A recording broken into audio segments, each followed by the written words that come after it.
With me now is Tim Woodward. Tim is an active sadomasochist as editor of Skin 2 and organiser of the Skin 2 Rubber Ball. And Tim, I should also say that you are a Formula One fan, aren't you? So yes, thoroughly. Should he resign? Absolutely not. Although I think he may be pressured into doing it. Why should he not resign? Because according to the tabloids, all he did was go along to his local prostitutes, have some kinky sex, pay them, drink a cup of tea and go away again. But isn't it the nature of what he was up to involving Nazi uniforms and apparently what looked like concentration camp uniforms, isn't that so deeply offensive and distasteful that it's certainly he can't keep his deeply position? offensive and distasteful to you and to me, I'm sure.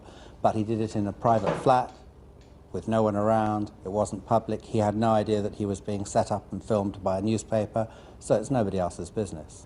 The problem was that he was set up and filmed by a newspaper. It has become public, and he works in an industry where image is everything. It's all about advertising and image, and many of his major clients are, of course, German, Italian and Japanese car companies. They're going to force him out, aren't they? It's a very good idea that someone in that position does what he does very privately with their family, with their friends, and probably not go to some hookers. That was a bad move.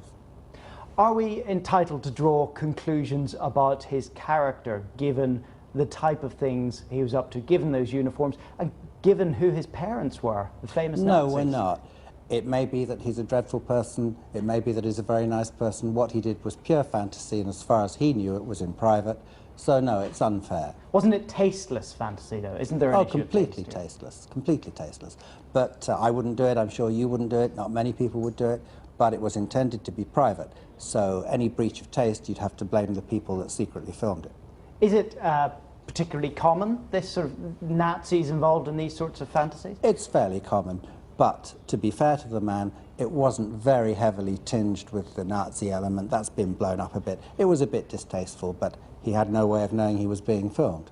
And you think that he will most likely not survive this? I'm afraid he will most likely not survive it, and I think that's a shame. Okay. Tim Woodward, thank you very much for joining us.